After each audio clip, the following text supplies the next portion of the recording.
오늘은 아까 제가 그 해가 이야기부터 한다 그랬잖아요. 달마대사의 제자는 왜 왼팔을 잘랐을까? 해가가 달마대사의 제자가 되기 위해서 왼팔을 자르는 그 일화가 있습니다. 이게 이제 중국의 소림사에 가서 찍어온 달마대사하고 해가의 그 모습입니다. 요거 제가 전 여기 안 가봤어요. 그러니까 중국의 허베이 성의 숭산이라고 읽어요. 높았다. 봉우리만 72개나 된대요. 경운기를 타고 이게 언제적이야? 2018년인데 경운기를 타고 올라가야 되나 봐요. 그리고 난 다음엔 돌계단을 헉헉거리며 1시간 동안 제가 태산을 가봤는데 우리나라 산만하지도 못하면서 무슨 그렇게 태산이 높다 하되 별로 높지도 않으면서 힘만 들고 별로였어요. 올라가 봤자 또 그 뿌옇게 미세먼지 껴가지고 앞에 보이지도 않고 1500년 전에 달마 대사가 이 숭산에 살았대요. 계단도 없던 시절에 밥은 어찌 해결했을까? 이때는 뭐 축지법을 쓰고 날아다녔겠죠. 우리가 평지를 걷는 거 뭐냐?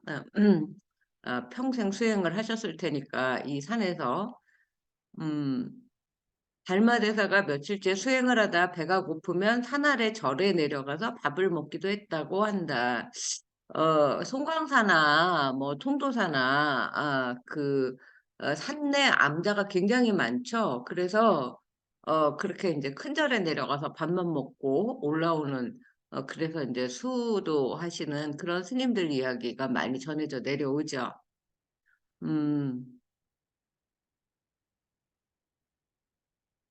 어, 이 소실산이라고 써 있네요. 그 숭산에 바로 밑에 작은 동굴이 있었는데 그게 달마굴이라고 한대요. 여기도 한번 가보면 좋을 것 같아요. 어른 서너 명이 앉을 만한 좁은 공간인데 이게 잠금보드 상태인데 왜 핫톡거리죠?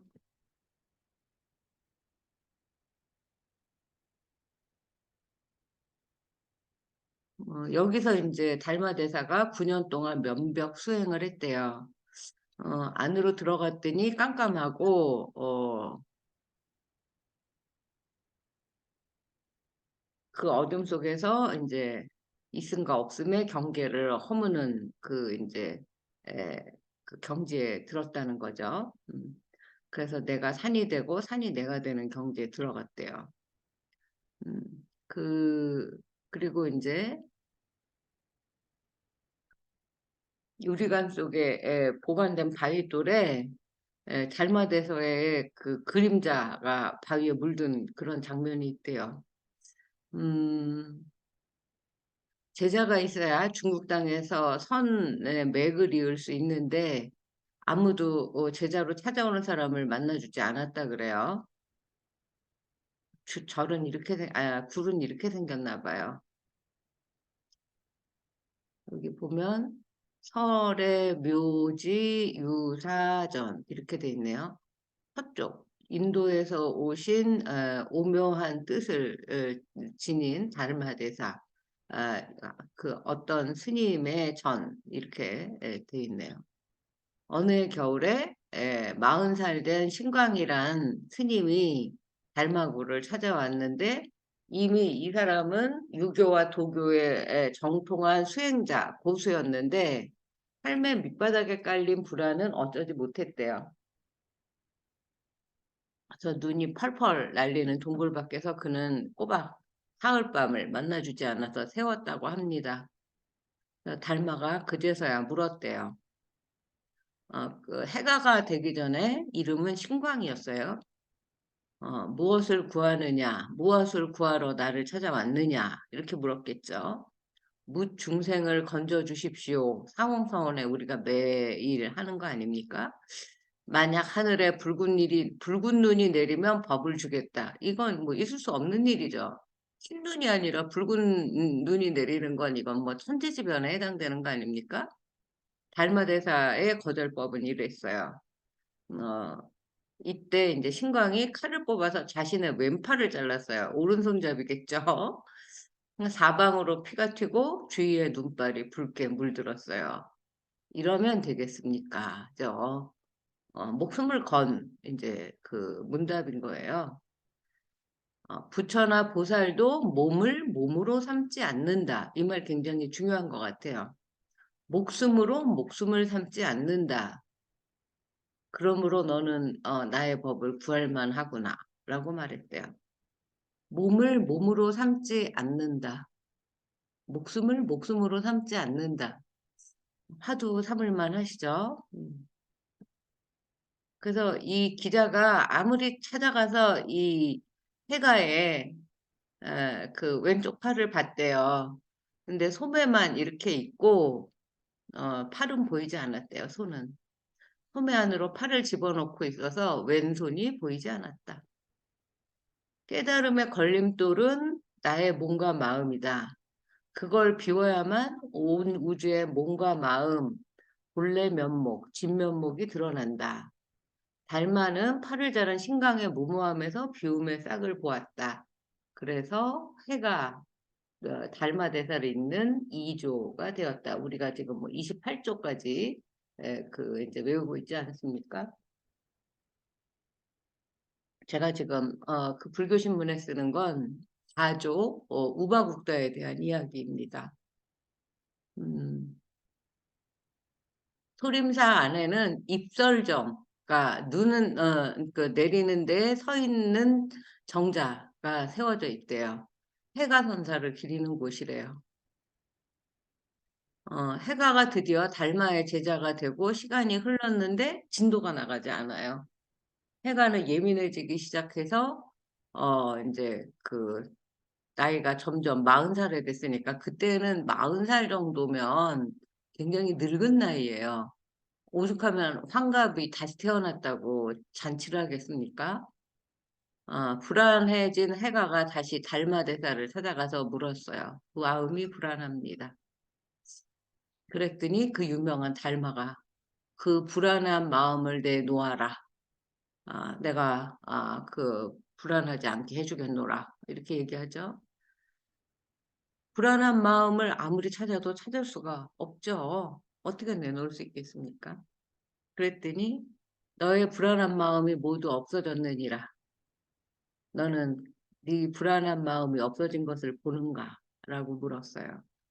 이게 달마대사의 안심, 편안한 마음심의 법문이에요. 짓고, 부수고, 허물고, 다시 세우고 하는 내 안에 숱한 마음이 본래 없는 것을 알리는 이야기이다. 그래서 그 마음이 없어진 자리, 불안한 마음도, 뭐 편안한 마음도, 뭐 나태한 마음도, 누구를 좋아하는 마음도, 미워하는 마음도 그 마음이 없어진 자리, 거길 보라는 뜻이다. 텅 빈 채로 차 있고, 어, 또, 차 있는 채로 텅 비어 있는 나의 본질, 그 삼라만상의 바탕으로 돌아가라는 그런 의미죠. 비단 해가뿐만이 아니다. 우리도 일상에서 온갖 문제와 마주치며 불안해한다. 그걸 어떻게 풀 수 있을까? 이렇게 이제 백성호라는 이제 종교 전문 기자가 중앙일보에서 쓴 내용이에요. 여러분들은 어떻게 보셨어요? 저는 왜 이걸 아침부터 찾아봤냐면 제가 이제 지난주인가요? 대학원 학생들하고 여기 터키 여행기를 쓰기 위해서 이제 여기서 이제 약간 한 3, 40분 벗어난 이제 그 외곽 어, 그 카이셀이라는 도시의 외곽 마을을 갔어요. 가서 이제 버스를 탔는데 버스가 막 흔들리는 거예요. 근데 이제 제가 요새 인제 그 나이 들어서 순발력도 떨어지고 잘 넘어지고 막 그 한 번 넘어지면 또 막 갈비뼈에 금 가고 그래 가지고 막 한 1 년, 2년 고생하고 막 이런 게 연거푸 있었어요. 그러니까 제가 인제 그 버스에서 또 흔들리다 넘어질까 봐 불안해하고 있는데 그 학생이 제 뒤를 떡 받치고 있으면서 "선생님 제가 뒤에 있어요." 이렇게 말하는 거예요. 그러니까 얼마나 그 말 한마디에 갑자기 진짜 마음이 편안해지든지. 그래서 나의 지금 이 불안한 마음 상태는 어디에서 온 건가. 그래서 해가를 한번 다시 찾아봤어요. 그래서 여러분들도 그런 인제 마음이 드시지 않을까. 아 이제 50 대서부터 이렇게 막 그 시계의 속도가 빨라지는 것 같죠. 그러니까 뭐 50대 50 킬로로 가고 뭐 60대 60 뭐 70대 70 뭐 이게 막 요새 가속도 붙어 가지고 더 빨라지는 것 같아요. 그럴 때 인제 해는 저물어 가고 제가 작년에 쓴 일기가 요새는 "작년에 오늘 당신은 이런 일기를 썼습니다." 이러고 네이버에다가 쓰면 배달이 돼요. 참 내가 쓴 일기도 배달이 되는 시대에 살고 있는데 거기에 제가 그렇게 썼더라고요. "60 대부터는 사치를 부리면서 살 테다." 뭐 이런 내용이었어요. 그 사치라는 게 보통 뭐 주부로 엄마로 뭐 아내로 저도 뭐 학자이자 선생이면서 그런 삶을 살아오지 않았습니까? 그러니까 늘 인제 저를 뒤에 두고 인제 남편 뭐 아이 이 한테 뭐 쪼끔이라도 좋은 거 사 주게 되죠.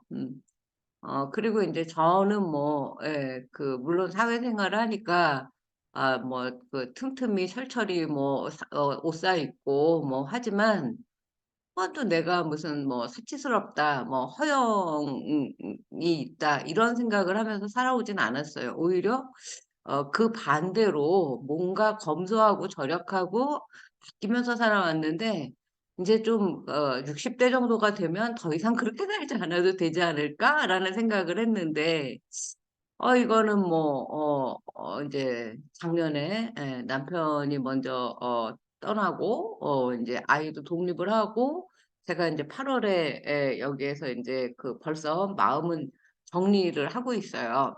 돌아갈 마음의 준비를 하고 있으니까 '가서는 어떻게 하면 되지?' 뭐 인제 이런 생각을 하게 됩니다. 그러니까 그러니까 저도 모르게 예. 이렇게 마음 한구석에 늘 편안하지 않은 그런 마음이 있어요. 그래서 나에게 필요한 것은 지금은 '안심이로구나.'라는 생각을 하고 어떤 스님께서 행복을 추구하는 게 아니라 불교는 "안심의 종교다."라는 말을 한 적이 있어서 안심이라는 거는 너무나 행복에 비하면 좀 '범주가 작은 거 아닐까?'라는 생각을 했는데 요새 그 스님의 말씀이 이렇게 다시 오늘 다가왔어요. 그래서 "여러분들은 안심을 하며 사는가? 나는 이 월인석보 공부가 내 마음을 편안하게 하는 데 도움이 되는가?" 이런 생각을 오늘 해 보시면 어떨까 싶습니다. 자 그러면 인터넷으로 들어온 김에 석보상절까지 보고 PPT를 보도록 하겠습니다. 이현실 보살님 네. 예 이 읽어 보셨어요? 죄송합니다. 어 어떠셨어요? 처음 들으셨어요? 그러면 더 느낌이 남달랐을 것 같아요. 음 네. 아니 들어본 것 같기도 하고 그런데 이렇게 자세히 듣기는 처음이었던 것 네 같아요. 네. 아니 그러니까 내가 내 마음에 네. 다가와서 인제 다시 읽는 이야기랑 저도 네. 인제 육조단경을 읽으면서 이 이야기를 젊었을 때 읽었어요. 근데 음. 별로 우리 달마대사만 기억하지 무슨 해가니 무슨 뭐 육조 해능이니 저는 육조 해능도 뭐 그다지 그렇게 우리나라 그 인제 불교 조계종의 그 본산이 되는 그 조계산에 사신 그 스님이지만 그렇게 마음에 다가오지 않았는데 오늘 이 달마대사가 아닌 제자 해가의 말이 이렇게 마음에 다가오더라고요. 음. 요새 혹시 그 제일 고민하시는 게 있나요? 저는 요새 편안해서 음. 그게 좀 걱정이에요. 이러다가 무슨 일 있으면 어떡하나, 이렇게. 그러니까 사람이 편안해도 걱정이 된다니깐요. 그쵸? 네네. 저기 뭐야. 일상에 아무 일 없는 거 자체가 이게 또 무슨 맑은 날 있으면 또 구름 끼고 비 오고 뭐 천둥번개 치는 날이 날씨처럼 또 이런 또 인제 인생이 또 그 뒤에 있으면 어떡하나. 그냥 오늘은 오늘에만 집중하고 여기서 행복하면 될 것 같아요. 걱정하지 마시고. 그게 안심인 거예요. 예. 자 오늘은 석고상절 이야기 다섯 번째 이게 인제 첫 페이지 시작이에요. 그래서 요걸 한번 읽어 보겠습니다. 석고상절 이야기 5 석고상절 3권 시달타 태자. 이제 시달타 태자가 태어나서 부처가 될 것이라는 수기 예언을 받는 이야기부터 하는데 여러 번 이야기했지만 석고상절 1 권, 2 권은 전해지지 않고 이 3 권이 인제 지금 21 세기에는 첫 번째 앞선 책으로 전해지고 있어요. 그러나 월인석보 1 권, 2 권이 다행히 남아 있어서 그 1 권, 2 권에 이어서 이 3 권이 진행이 되니까 그 스토리를 또 알 수가 있어요. 그러니까 그걸 예언해 주는 예언가 이름은 아사타 선인이에요. 고런 이야기들을 인제 하면서 요게 인제 아사타 선인이고 이 아기가 부처가 될 것이라고 마야 부인에게 또 정반왕에게 인제 설명을 해 주는 그런 내용이죠. 전하지 않는 일 2 권의 내용. 드디어 본격적으로 석보상절 이야기를 시작합니다. 그동안은 석보상절 1 권이 전하지 않아서 요 앞에 4 권까지 석보상절 이야기 4 까지는 월인석보에 전해지는 석보상절의 서문을 지난주까지 읽어 봤죠, 우리. 1-2 권이 전하지 않지만 월인석보 1-2 권이 전해져 그에 준해 석보상절의 스토리텔링을 짐작해 볼 수 있어요. 그래서 월인석보 1 권에 월인청강지곡 노래 1 장부터 11 장까지 들어있고 석보상절은 고타마 붓다의 전생, 선해 보살 시절 이야기 또 선해와 배우자가 되는 구이가 지금의 석가모니와 야수다라가 또 후생이 됐다는 그런 이야기. 또 불교의 세계가 루즈간 시간관, 인류의 탄생과 모계사회 출현 이런 것들 우리가 월요속보 1 권에서 지금 배웁니다. 3세 부처님의 명호 이야기로 구성이 되어 있고 월인석보 2 권은 월인청강지곡 노래 12 장부터 29장 보통은 이렇게 한 권당 뭐 11 장, 12장 여기에서 12 에서 29 면 이거는 한 17장 정도 실려 있네요. 석부상절은 석가모니의 가계, 그리고 석가모니를 인제 임신하게 된 마야 부인의 이야기, 마야 부인이 출산하고 탄생할 때 그 아기 태자의 상서로운 그런 신이한 일, 그리고 그 탄생할 때 중국에서는 어떻게 받아들였는지, 도교의 어떻게 인제 그 우두머리를 교화를 했는지, 그 도교 수행자들이 불교에 어떻게 귀하게 됐는지 이게 1-2 권의 이야기예요. 그렇다면 월인석보가 석보상절과 노래 월인청강지곡을 합한 책이기 때문에 이와 비슷한 내용이 들어있을 것이라고 우리가 추정해 볼 수가 있고 다만 얼마만큼 다르고 중복되는지는 석보상절 원본이 발견되어야 정확히 알 수 있을 것이다. 정반왕이 관상가를 부르다. 정반왕이 태자의 상을 볼 사람 500명을 대보전에 모아 태자를 보이시니 모두 사려였다. 출가하시면 성불하시고 집에 계시면 전륜왕이 되실 것입니다. 성불은 부처의 도리를 이루는 것이다. 또 사려였다. 항산의 아사타 선인처럼 될 것입니다. 그 선인이 즉시 허공에서 날아오거늘 왕이 태자 데리고 나오셔서 무릎 꿇으려 하셨다. 아사타가 두렵사리 말리면서 사려왔다. 삼계 가운데 존귀하신 분입니다. 하고 합장하여 절을 올리고 울거늘 왕이 두려워하며 어찌 우는가 하시니 아사타 선인이 사려왔다. 태자께서 30 이상 80종호를 갖추시니 마땅히 출가하셔서 부처가 되실 것입니다. 나는 늙어 그때는 이미 무상천으로 가 있을 것이니 법화를 미처 보지 못할 것이므로 우는 것입니다. 그때 아사타의 나이 120이었다. 법화는 부처께서 큰 법으로 중생을 제도하셔 사나운 사람이 어질게 되는 것이다. 이게 이제 속보상절의 내용입니다. 그래서 지금으로 치면 관상가 500명을 전국에서 불러 모아 갓 태어난 왕자의 관상을 보게 했다는 거죠.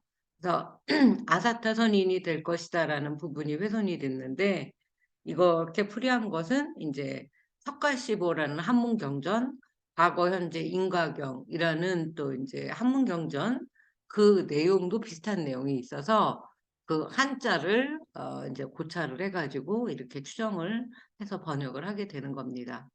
살펴보면 항산의 아사타 선인이 5가지 신통을 갖춘 훌륭한 분인데 관상을 보고 싶어하는 정반왕의 마음을 알고 허공에서 날아왔다는 그런 내용이 있어요.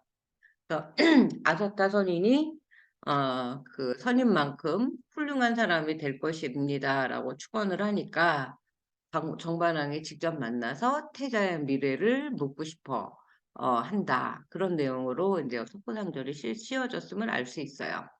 또 불본행직경이라는 한문 경전에도 아사타 선인은 오욕을 버리고 참다운 아라한이라 공정하고 성겼다 하고 그런 이제 훌륭한 수행자라는 내용이 있어서 이제 방증이 됩니다. 그 아사타 선인이 태자가 30 이상 80종호를 갖춘 부처가 될 것을 예언을 해요. 그리고 그의 나이 이미 120살이라서 살아서는 태자가 자라서 그런 모습을 보고 죽지 못해서 서러워서 우는 그런 모습이죠. 여기서 이제 괄호로 표시한 내용이 훈민정음 사전에 해당되는 협주예요. 그 협주라고 하는 건 이제 그 사전풀이라고 해석하면 되는데 출가하시면 성불한다고 하면서 성불의 뜻이 부처의 도리를 이루는 것이다. 라고 이제 쉽게 설명을 합니다. 그러니까 우리는 성불하십시오라는 말을 뭐 그 성불하세요 이런 인사말을 쓰는데 거의 뭐 그 절에 가면 안녕하세요 정도로 그냥 생각 없이 쓰는 건 아닌가 싶어요. 석고상절이 전하는 부처의 도리를 이루십시오라는 마음으로 오늘부터 그걸 머릿속에 새기고 성불하세요, 성불하십시오라고 하면 정말 부처님이 되실 것 같지 않습니까? 보통의 관상가는 태자의 관상을 부처와 전륜왕 2가지로 이제 예언을 했지만 아사타 선언이는 바로 부처가 되실 걸 알았다는 거예요. 법화도 이제 법의 교화라는 뜻으로 부처께서 큰 법으로 중생을 제도하여 다 나온 사람이 어질게 되는 것. 다 나온 사람, 뭐 이제 모진 사람이라고 아마 되어 있을 거예요. 어, 여기에 사나운 사람이 어질게 되는 것이다. 근데 이제 모질다라는 표현도 사납다라고만 쓰면 지금 뭐 성질이 사납다, 뭐 성질이 더럽다 이럴 때만 사납다라는 표현을 쓰는데 모질다는 어질다의 반대말이에요. 그러니까 어질다는 착하고 현명하고 지혜롭다라는 뜻이고 모질다는 그 반대니까 이제 사람이 뭐가 낫다는 뜻이겠죠?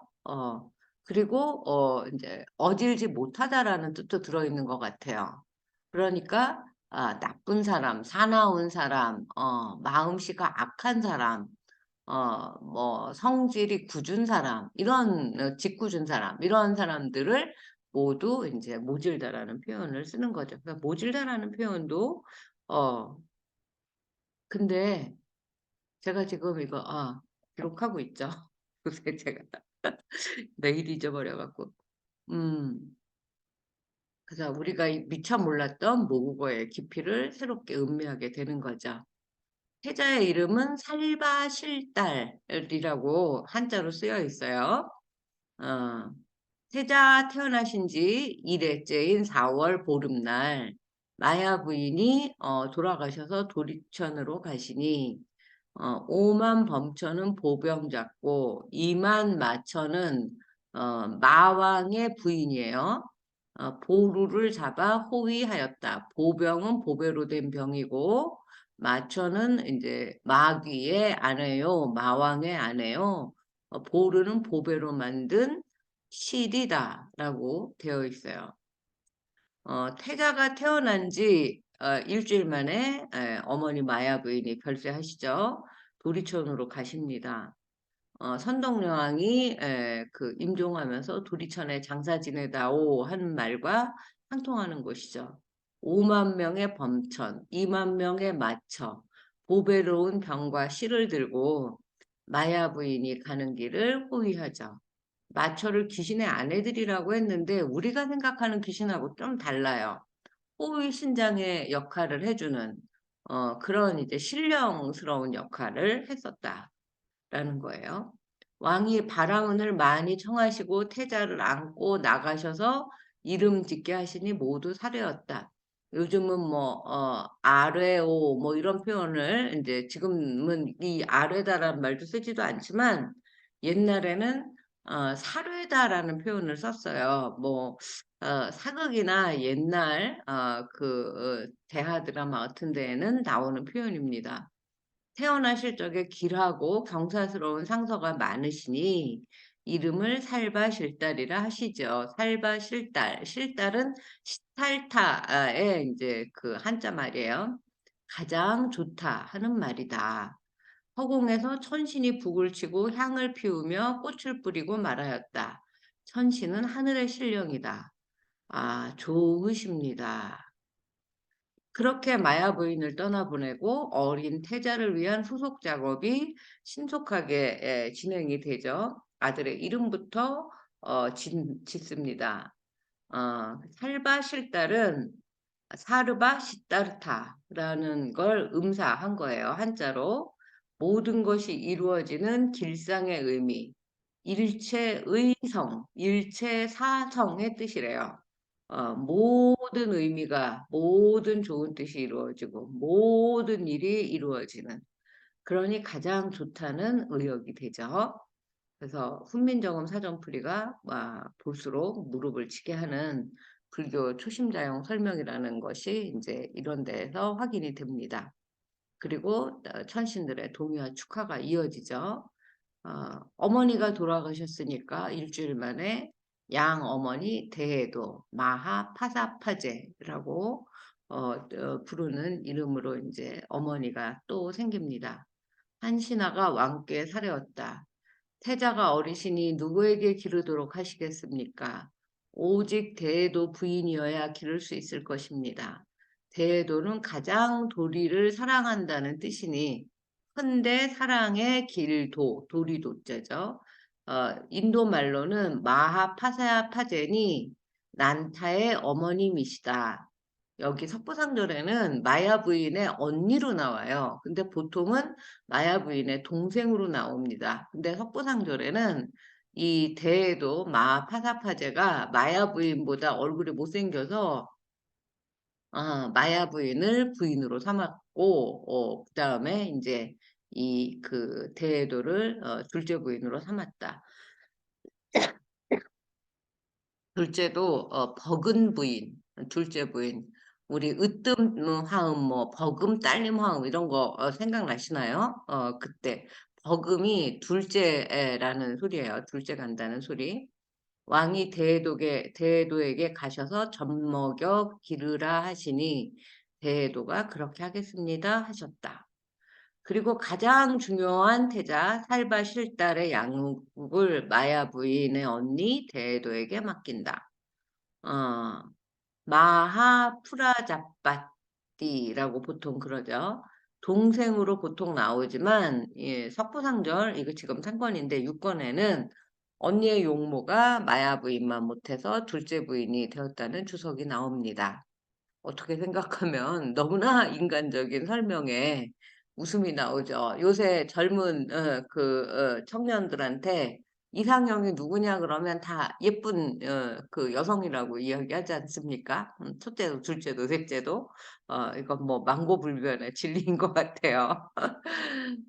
대도는 나중에 난타의 어머니가 되죠. 그래서 시달타와 난타는 이복 형제가 된다고 할 수 있습니다. 그렇게 이모이자 어머니가 된 그 대에도는 시달타 태자를 양육하게 되죠. 태자의 두 번째 이름은 하늘 가운데 하늘, 하늘 중에 하늘, 천중천이라고 이제 나옵니다. 왕이 대에도에게 말씀하셨다. 사례였다와 말씀하셨다를 구분하는 거 잘 보세요. 왕은 말씀하시고 신하는 사례였어요. 태자 모시고 가서 천신제 하는데 절하게 하시오라고 이제 대도 부인에게 시켰죠.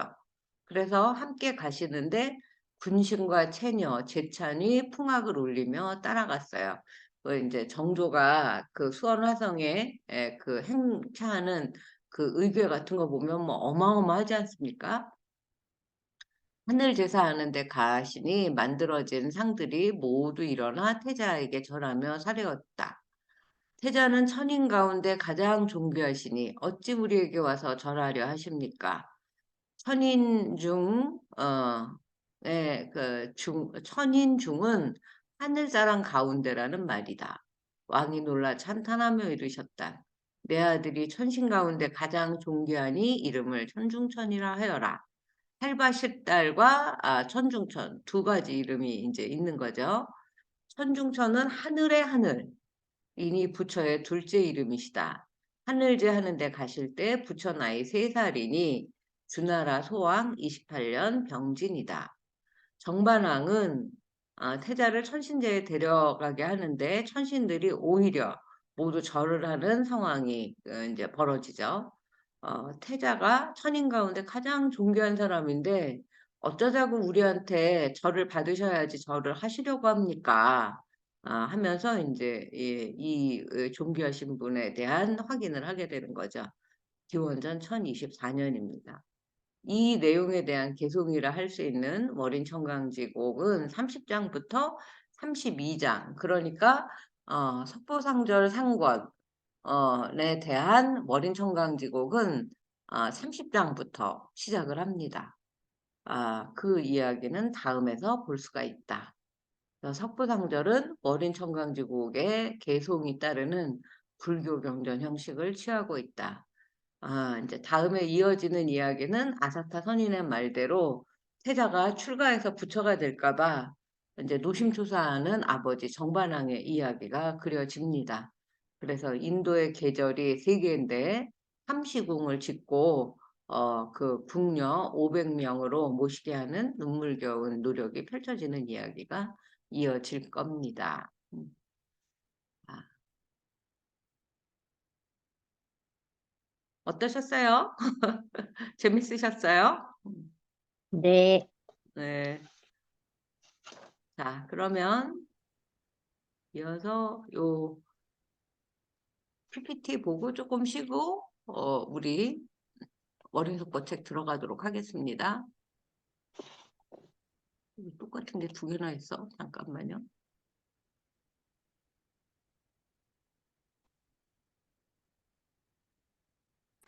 네. 우리가 지금 이거 봤죠? 석불상절 이야기.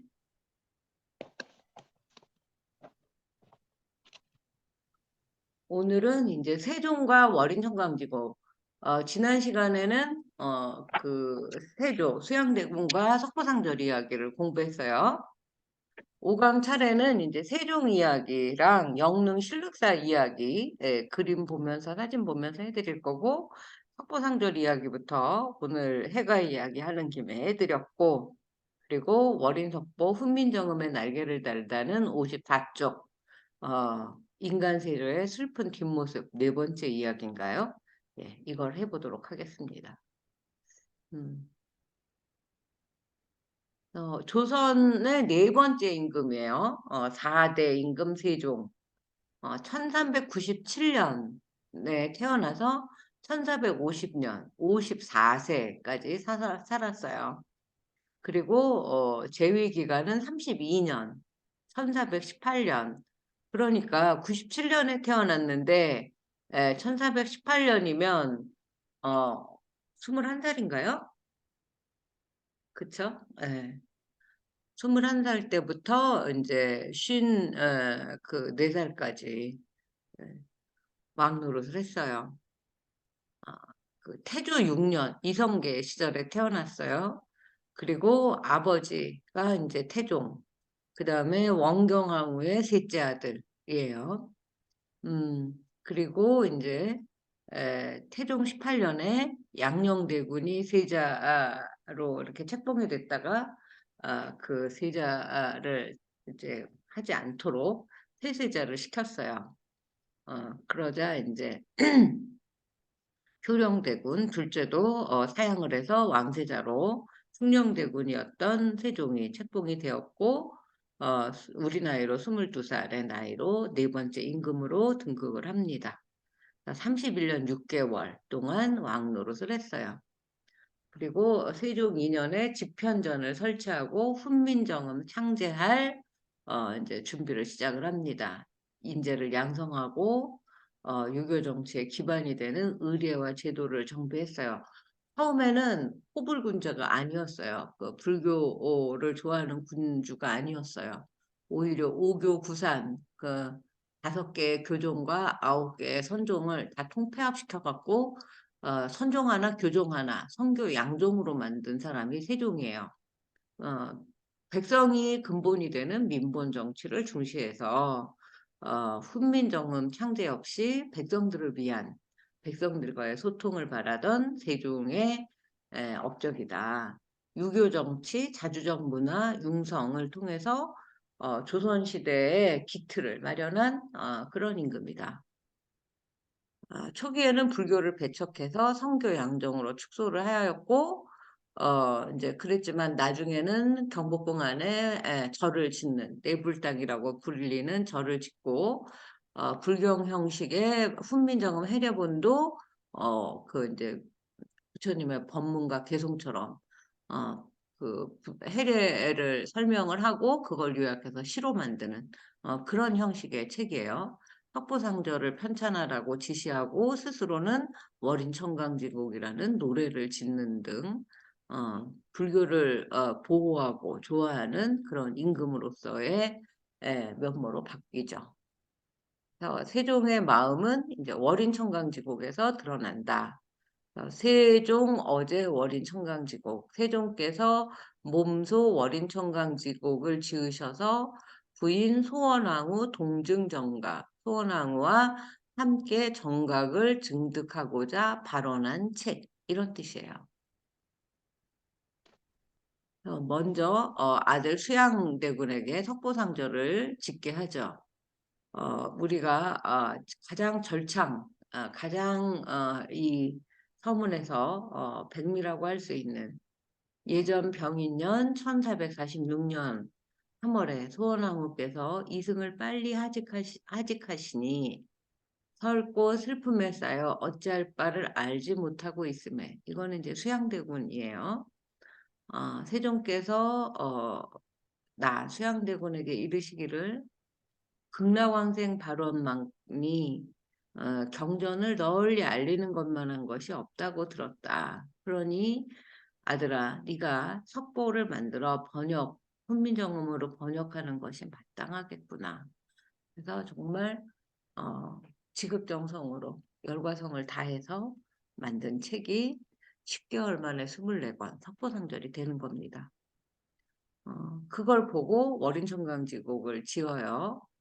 석고상절을 만들어 이루고 훈민정음으로 번역하여 사람마다 쉽게 알게 하여 진상하니 아버지 세종께서 보아주시고 곧 찬송을 지으셔서 이름을 월인청강이라 하시니 이제와 높이 받들기를 어찌 느으니 하리요.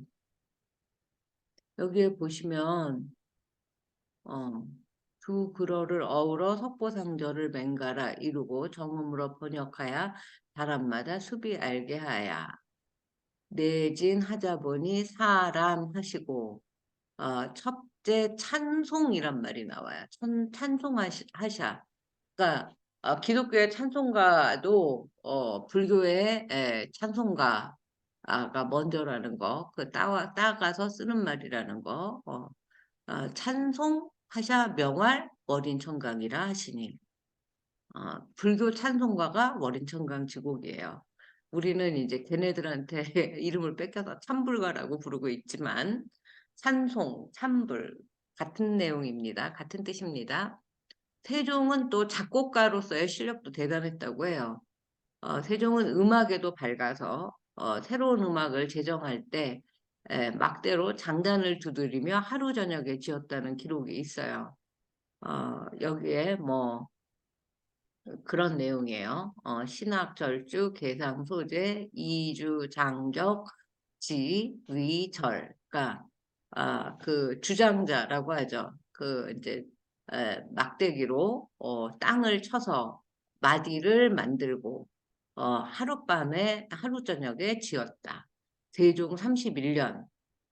반드시 어린 청강지곡이라고 명기하지는 않았지만 세종 당시에 기존의 곡조에 노래 가사만 바꿔서 부르는 방식으로 노래를 지었다고 할 때 우리가 내가 좋아하는 노래 곡조에다가 내가 가사를 조금 바꿔서 부를 때가 있지 않습니까? 그런 걸 생각할 때 이제 뭐 그 가사에 원래 맞는 그 멜로디에 맞는 글자 수가 들어가야 되면 그 장단을 맞출 수밖에 없죠. 그렇게 생각을 하시면 될 것 같아요. 그래서 시조는 다 같은 곡조에 그 시조 노랫말만 다른 겁니다. 월인청강지곡은 이렇게 생겼어요. 월인청강지곡 상중하가 이제 6.25 전쟁 전에는 다 있었대요. 근데 지금은 상권만 남아 있습니다. 월인청강지곡을 지었는데 그 악장이에요. 600여 수로 추정이 되고 있고 세종 29년에 수양대군이 엮은 속보상조를 보고 그 대목을 한글로 써 가사를 지은 게 월인청강지곡입니다. 현존하는 건 한 권뿐이고 나머지는 월인석보에 들어있는 노래로 알 수가 있어요. 지금 월인석보 25권에 583번째 노래까지 들어있습니다. 그래서 국보가 됐어요. 월인청강지곡의 뜻은 뭘까 그러면 석가의 전생에서부터 도솔천에서 내려와서 도솔레이 왕자로 태어나 비랑강생 성장 출가 수도하여 불도를 깨치고 중생을 교화 제도하다가 땅림 열반에 이르기까지 전생애를 노래한 장평 개송의 성격 인 시가 노래책이에요.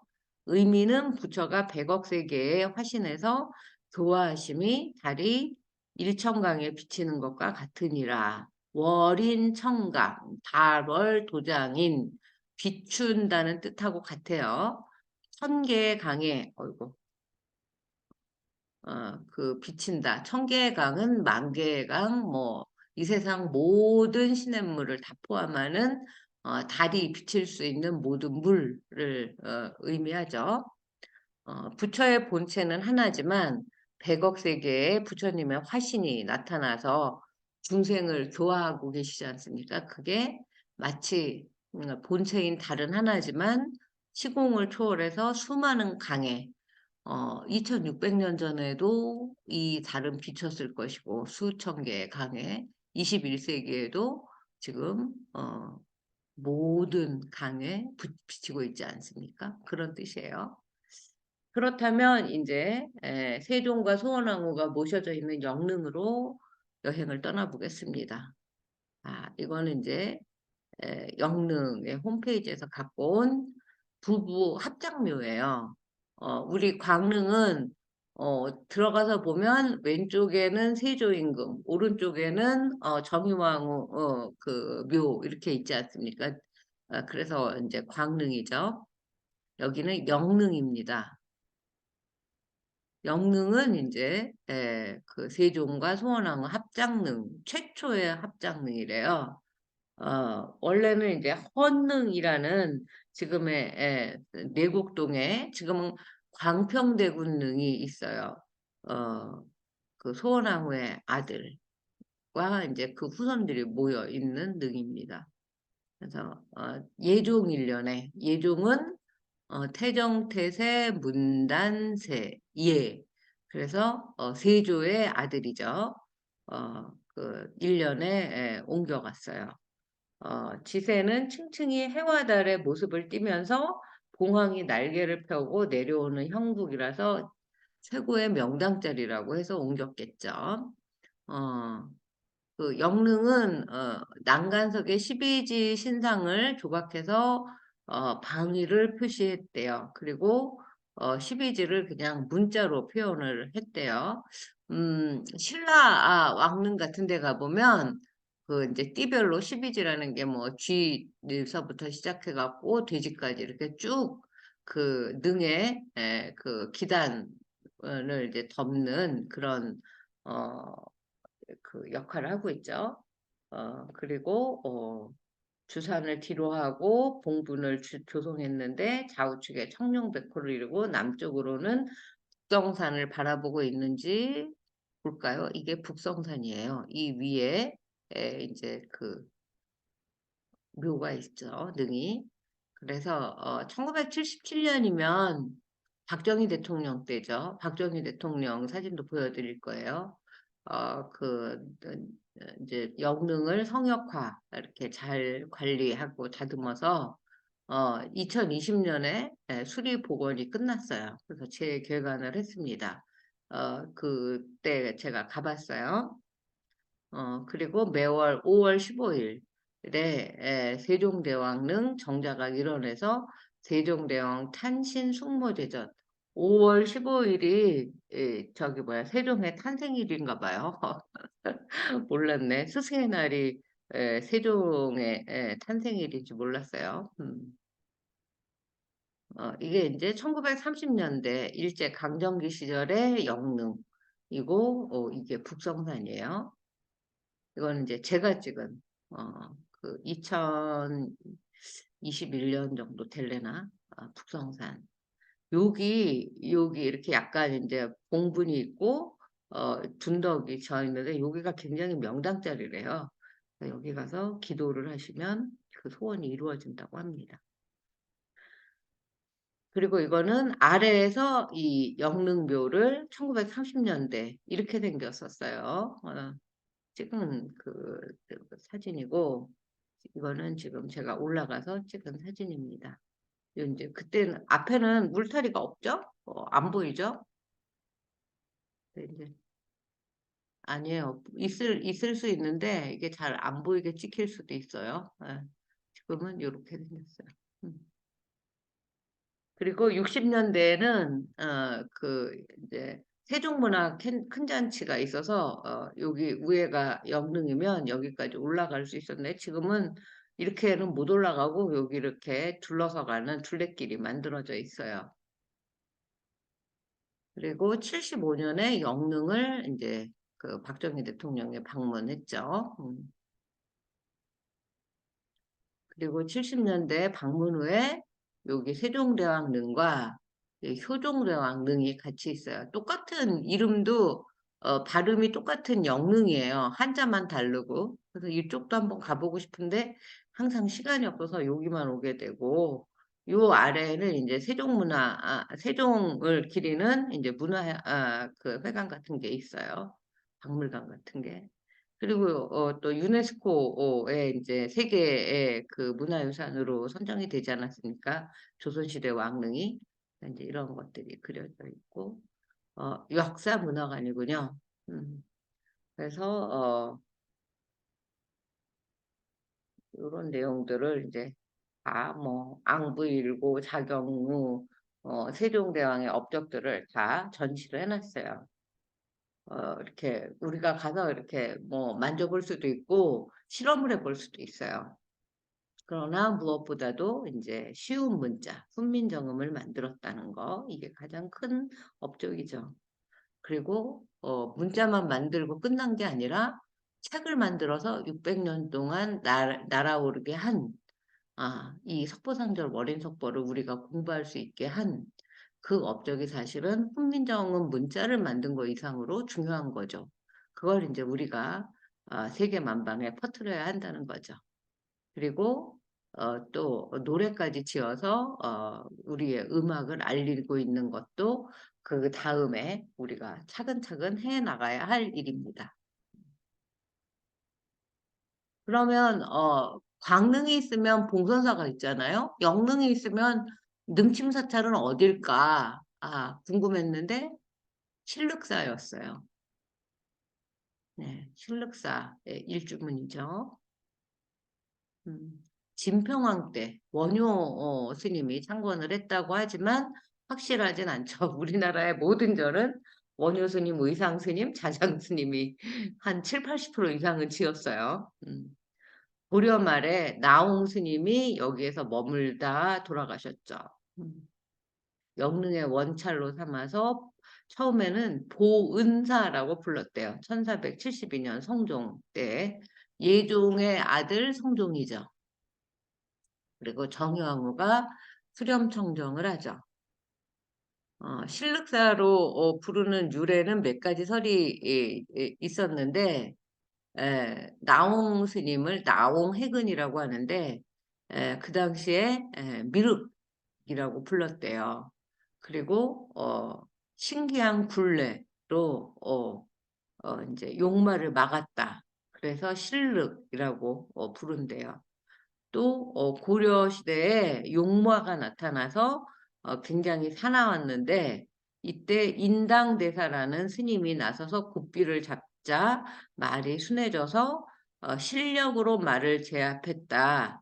그래서 실륵사라고 했다.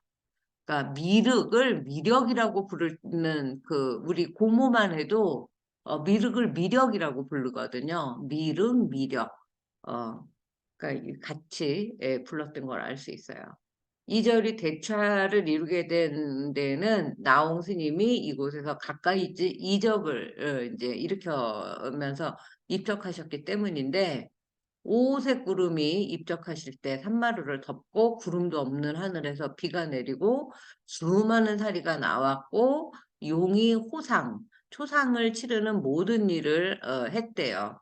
그래서 이제 3개월 뒤 1476년 우왕 때 절의 북쪽에 정골사리를 봉안한 구도탑이 지금도 있습니다. 그래서 이 실륵사가 나홍 스님의 그 이제 자취가 깃들어 있는 그런 절로 지금도 이제 대단히 사람들이 많이 찾는 절이죠. 네. 네, 여기까지 하도록 하고 어, 어떠셨어요? 재밌으셨어요? 예. 영릉도 한번 이제 저랑 이제 9월에 한번 같이 답사도 가시고 또 이제 세조 관련된 절 어, 용문사도 한번 가시고 그래서 답사 모임을 하나 만들었으면 좋겠다는 생각이 들어요. 공부하면 공부할수록. 예. 그러면 잠시 쉬셨다가 지금 뭐 2시 다 됐으니까 2시 10분에 시작하도록 하겠습니다. 저기 녹화라고 말씀 좀 해주세요.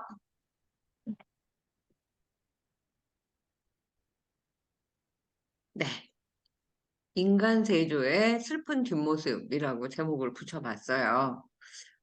지금 우리 조은숙 부회장님하고 정봉길 부회장님은 지금 3번째 들으실 건데 얼만큼 기억하시는지 생각해 보시고 처음에는 아마 그냥 글자 뜻대로 읽는 거에 집중을 하셨을 텐데 오늘은 아까 제가 말씀드렸던 음, 어, 내가 도대체 불교 공부를 무엇 때문에 하는가?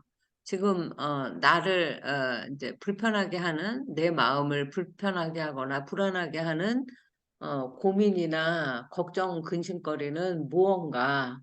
아, 이 글을 읽고 내가 과연 그 걱정, 근심을 풀을 수가 있는가? 내려놓고 벗어놓을 수가 있는가? 이런 생각하시면서 한번 보시면 어떨까 싶습니다. 지금부터 이어지는 월인석보 이야기는 세조 자신의 어린 시절부터 세조 임금이 되어서 고단하고 괴롭고 슬픈 인간적인 모습을 정말 월인석보 서문에 여과 없이 드러내는 그런 글을 쓰고 있어요. 그래서 임금이 어, 이렇게까지 진솔할 수 있나? 라는 생각이 들었어요. 그래서 이제 제가 글을 쓸 때에도 제 개인사적인 거를 좀 안 쓰려고 하는데, 감정적인 거를, 어, 이 글을 읽으면서 결국은 인간의 희노애락, 생로병사는 누구에게나 공통적으로 지어지는 어떤 인생의 등짐 같은 거여서, 어, 같이 공유해도 같이 그 괴로움과 슬픔과 기쁨, 즐거움을 나눠도 좋겠다라는 생각을 하면서 요새 터키 여행 연재기를 쓰고 있습니다. 세조 임금의 경우는 이미 돌아가신 아버지 세종과의 애틋한 일화, 그리고 아버지보다 더 일찍 돌아가신 어머니 소원왕후를 함께 그리워하는 아들, 그리고 부자의 모습으로 이어지고 있어요. 여기서도 월인석보는 한문이 크고 굵은 글씨로 먼저 나오고 한 칸 내려서 훈민정음으로 그 내용을 풀어쓰는 형식으로 나타나 있습니다. 요 내용이 빨간 글씨가 어려우니까 요걸 읽으면 제일 좋은데, 음, 요걸 읽을게요. 천룡이 서원하시어 유통하는 바이며 국왕께 부촉받자와 옹호하는 바이니 어 뭐가요? 이 책이 천룡팔부가 서원해서 이 책이 나오게 되었대요. 그리고 아버지 세종 임금께서 이 책을 지어라 해서 이 책을 또 아버지께서 옹호해 주시는 바이니 왜 그런가? 예전 병인년 소원왕후께서 영양을 일찍 버리시거늘, 영양은 이제 삶을 그런 뜻이에요. 기르고 이제 번영과 기르고 그 이제 양육할 때 양자죠.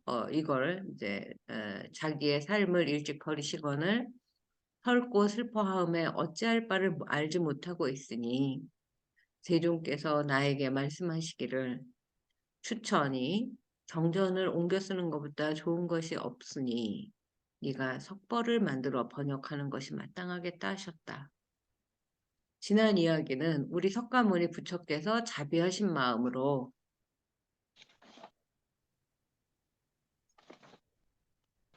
요게 이제 그 내용이에요. 석제 병인하야 예전 병인년에 있어서 소원왕후 이 엄, 기, 영, 양 하야시날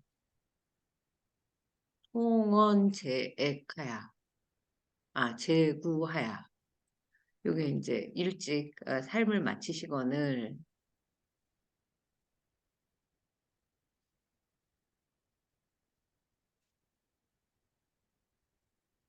인간 세상 이제 그 요 아까 위의 내용은 부처께서 인간 세상 연부제에 내려와 중생을 제도하신 공덕을 길이길이 찬탄하는 내용. 이제 그 석가모니 일대기죠. 그 세조의 육성을 그 다음으로 들어봅시다. 부처님의 진리 말씀을 천룡팔부가 수호하여 유통하기를 서원하고 나라의 왕도 그 가르침을 부촉받아 옹호하는 역할을 기꺼이 맡아 하는 이 시절 나의 어머니 소원왕후께서 1446년에 돌아가셨다. 내 나이 30이었다. 지금 1459년 내 나이 43이 되었지만 그때를 생각하면 다시 그 마음 설디설고 슬픔을 가눌 수 없어. 어찌할 바를 모르겠노라. 이런 나의 모습을 지켜보신 내 아버지 세종께서 나에게 말씀하셨다. 어머니의 극락왕생을 바라거든 불교 경전을 옮겨 쓰는 것보다 좋은 방법이 없다고 하니 아들아, 네가 석고를 만들어 국민정음으로 번역하는 것이 마땅하겠구나. 이게 이제 21세기식 제 표현이에요. 음, 저도 마찬가지로 아버지가 올해 2월에 돌아가셨고 저의 어머니는 20년 전에 돌아가셨어요. 2004년도에. 어머니가 1446년에 돌아가시고 그 4년 뒤인 1450년에 아버지가 돌아가시죠. 예. 근데 이 석고상절을 만들 이 시절에는 아버지는 이제 살아계셨으니까 어, 자기의 그 후일을 생각하지 못하고 부인의 극락왕생 발언 석고상절과 월인청강지곡을 만드는 그 작업을 했는데 두 부모가 다 돌아가신 후에는 그 두 책을 합편해서 아들 세조가 월인족보를 만드는 작업을 하면서 이 서문을 쓰는 거예요. 앞에서 말한 바와 같이 세종의 아내 소원왕후 심씨는 외척 세력을 경계한 그 소원왕후의 친정 세력을 경계한 시아버지 태종의 명령으로 세종이 즉위한 1418년에 친정아버지 시몬을 사약으로 죽게 하고 가족은 관청의 노비로 만들어 버리죠. 그래서 딸이 왕비라는 이유로 온 가족이 풍비박산이 납니다. 그래서 아까 요새 그 별일 없이 행복한 게 이런 혹시 그 나쁜 일이 생길까 봐 불안하다라는 이야기를 하셨는데 그때는 또 그때대로 인생은 어떻게 그 무슨 그 뭐죠? 그 바이오 리듬처럼 파도처럼 오르락 내리락 하게 되어 있지 않습니까? 평탄한 길이 우리도 산을 올라가다 보면 능선길이 그 오래오래 평탄한 길일 수도 있고 저는 그 히말라야 트레킹을 2010년에 한번 따라가서 해봤는데 세상에 그렇게 10cm 높이가 높을 수가 없어요. 결국은 제가 이제 고산병에 걸려갖고 고산병에 그 먹는 약을 먹었는데 먹고 잤어요. 아침에 일어났더니 글쎄 그 약이 제 입으로 들어간 게 아니라 제 저기 우도새에 다 떨어져 있는 거예요. 그러니까 그 정도로 그 정신이 없더라고요.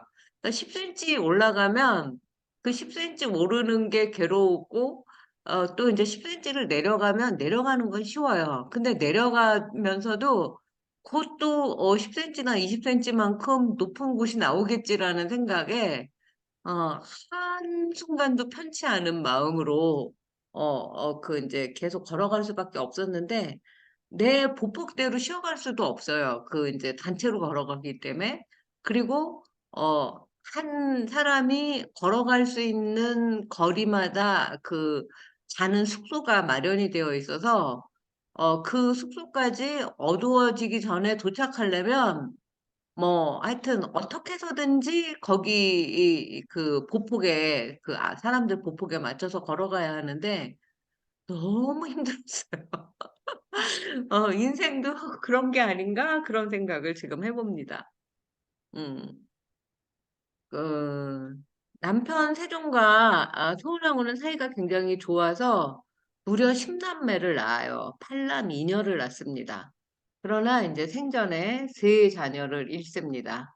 특히 1444년부터 가까운 이들이 앞다투어 세상을 떠납니다. 소원왕후에 어머니 순응한 씨가 1444년 오남 광평대군 아까 내곡동에 있다는 그리고 또 한 달 있다 1445년 1월에 칠남 평원대군이 죽어요. 그리고 이제 몇 달 후에는 그 소원왕후 심씨가 또 돌아가십니다. 그야말로 이 수양대군으로서는 어떻게 된 거예요? 막 남동생 둘이 죽고 외할머니 돌아가시고 그 슬픔을 그 가눌 길 없는 차에 그 태단같이 엄마를 의지하면서 살았을 거예요. 왜냐하면 소원왕후가 이 수양대군 아들 집에서 돌아가시거든요.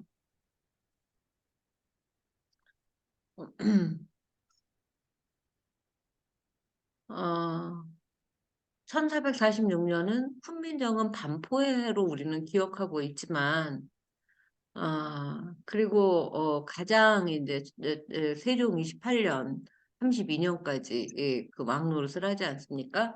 그래서 그 세종의 그 업적이 꽃을 피우던 전성기 시절에, 아, 아버지 세종은 또 어떻습니까? 아들 둘과 장모님과, 아, 존경에 맞지 않던 부인마저 세상을 떠나서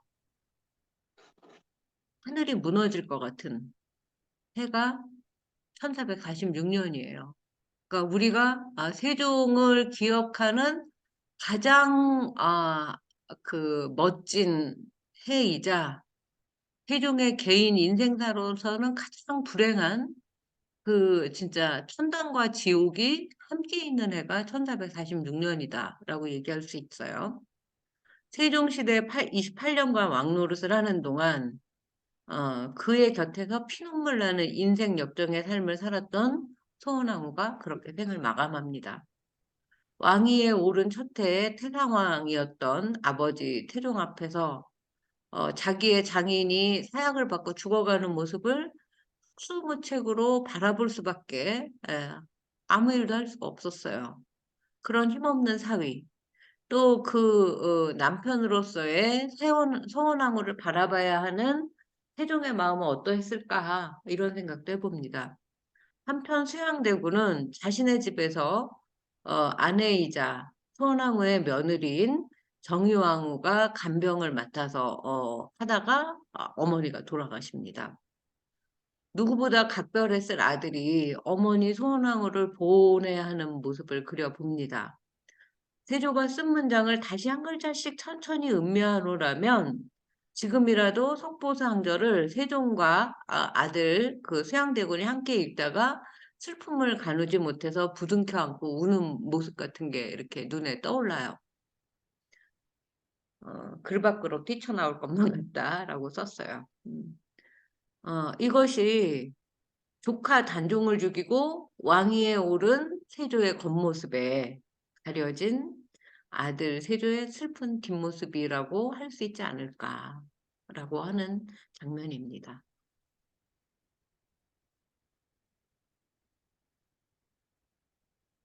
내가 아버님 세종의 인자한 명을 받들어 생각을 더욱 널리하여 승려 당나라의 우우라는 석가보를 쓴 승우라고 해요. 그 책과 또 당나라 도선 스님의 석가시보 구율사가 쓴 책을 각기 얻어보았더니 자세함과 간추림, 성과 절이 같지 아니하여 두 책을 아울러 석보상절을 만들어서 새로 내가 만들고 훈민정음으로 번역해서 사람마다 쉽게 알게 하여 아버지께 진상하니 올리니 세종께서 보아주시고 곧 찬송을 지으셔서 이름을 월인청강이라고 하셨다. 이제와 높이 받들기를 어찌 느슨히 하리요. 이렇게 썼어요. 1447년 그저 8왕자 중 하나였던 수양대군.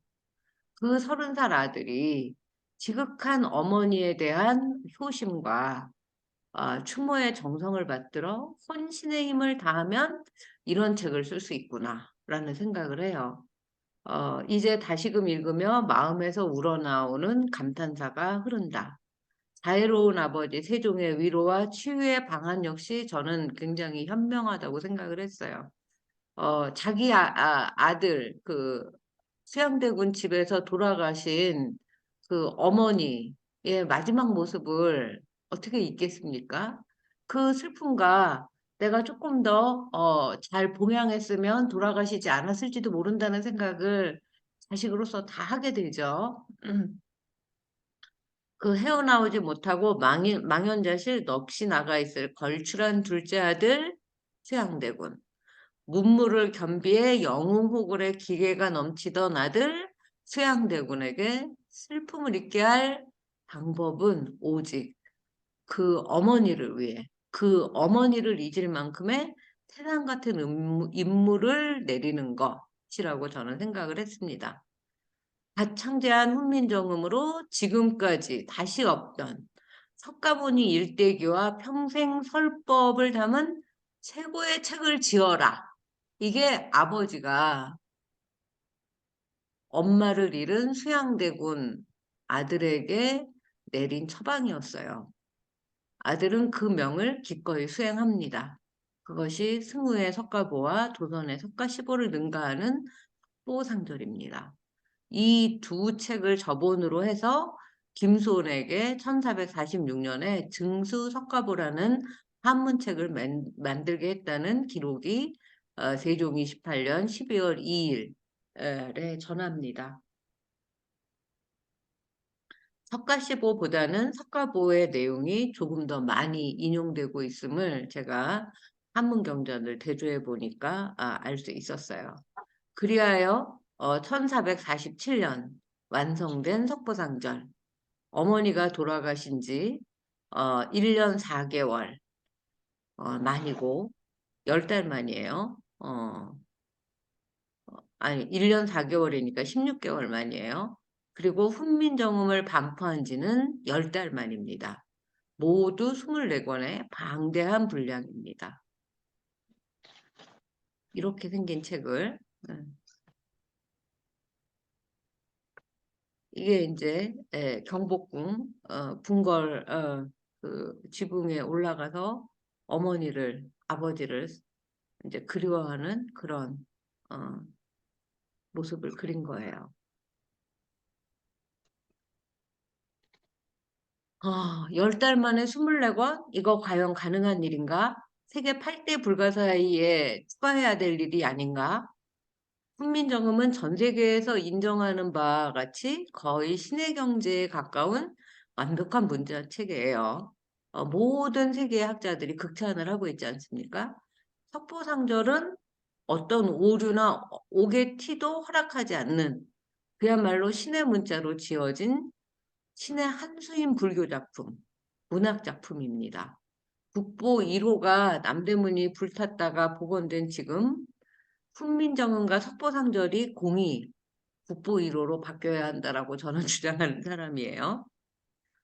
문자가 있는 나라는 많아요. 그러나 그러한 문자를 가지고 600년 동안 계속 진화 발전한 나라는 거의 없어요. 이유는 이렇게 천재적인 세종과 수양대군의 노력과 활용과 일제강점기의 언어말살 정책에도 우리 국민들이 지킨 이 문자의 생명력에 있다고 봅니다. 그러므로 여기서는 어린석보를 만든 아들 세조의 오롯한 모습만 단종을 죽이고 왕이 된 임금, 삼촌이 어떻게 조카를 죽이고, 그 수많은 그 사육신과 또 사육신에 포함되지 않은 많은 신하들과 그들의 그 일가 친척을 다 이제 그 말살하는 그런 세조 말고 아들 세조만 보자. 얼마나 간절했으면, 얼마나 그리웠으면 이런 책을 쓸 수 있을까? 누구나 돌아가신 어머니를 사무치게 보고 싶어 하고, 뭐, 불효자는 웁니다. 이런 노래 부르면서 울기도 하죠. 그때 내가 조금만 더 잘할 것을. 뒤늦게 가슴을 치고, 아이처럼 발버둥이라도 치고 싶고, 꿈에라도 한번 만나고 싶은 것이, 인간이라면 누구나 느끼는 인지상정이죠. 그렇다면 소원왕후는 세조에게 어떤 어머니였기에 남편 있는 궁궐을 마다하고 그 아들 집에서 임종을 맞이했을까?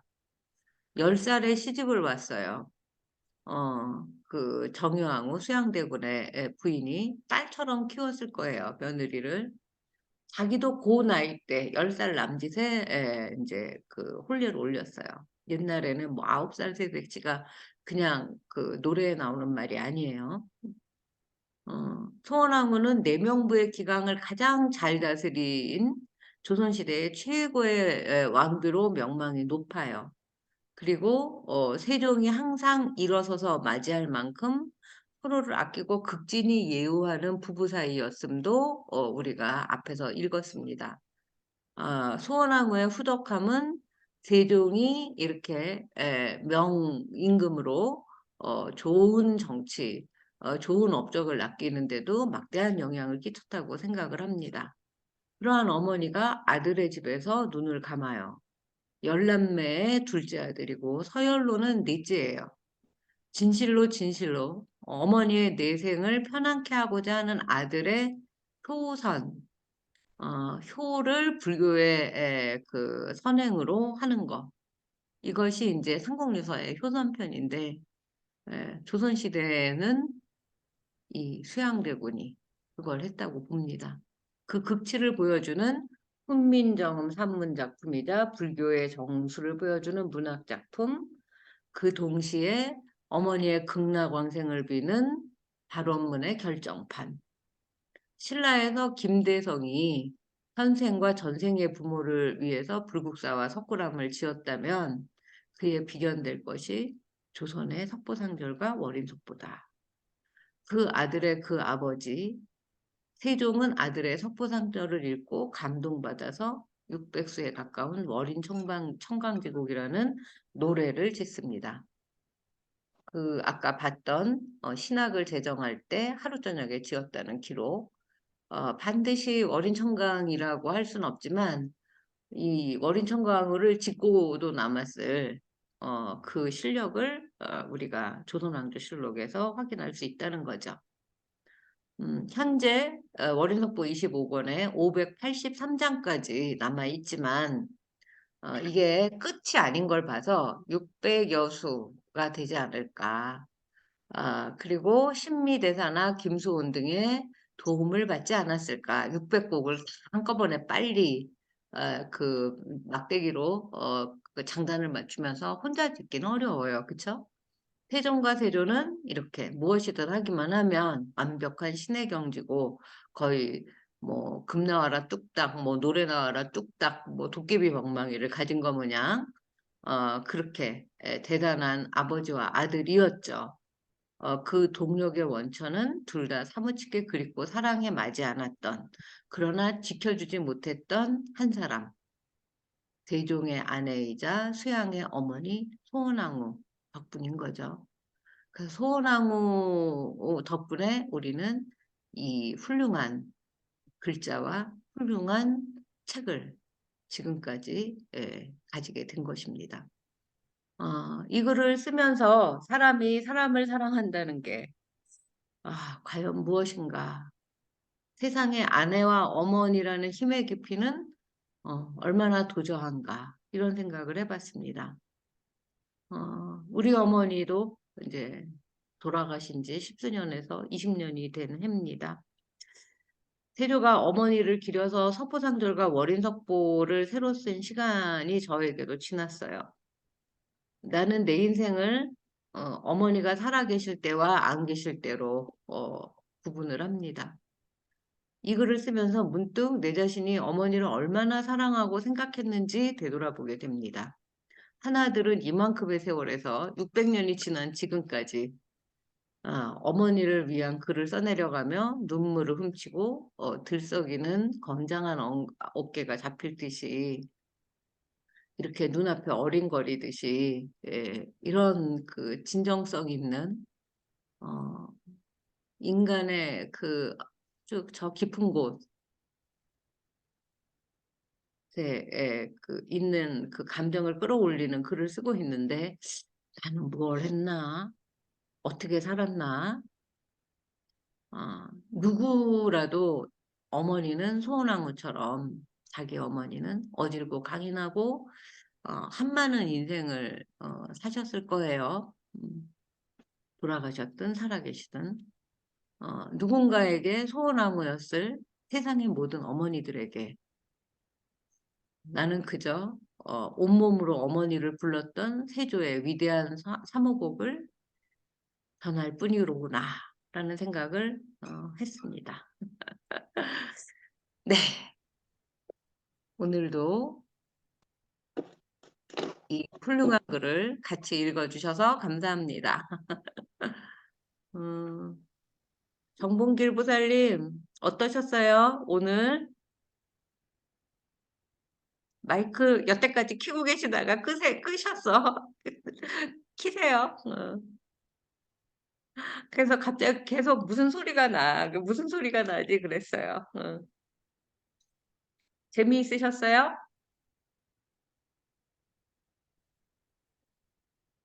오늘 최근 회장님하고 점심 공양 하셨어요? 못 하셨어요?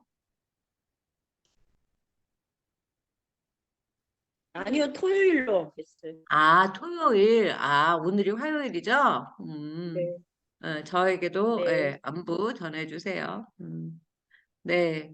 예. 좋은 속보살님은요? 저도, 재밌으셨어요? 오늘? 네, 네. 음, 이제 좀 무슨 말인지 이해가 되시나요? 조금 좀 들어오긴 들어오는데요. 예. 예, 이제 그래도 많은 좀 도움이 되고 어려워요. 있습니다. 네, 네, 예. 네. 그냥, 그 좋은 말을 그 연불처럼 들으시면 돼요.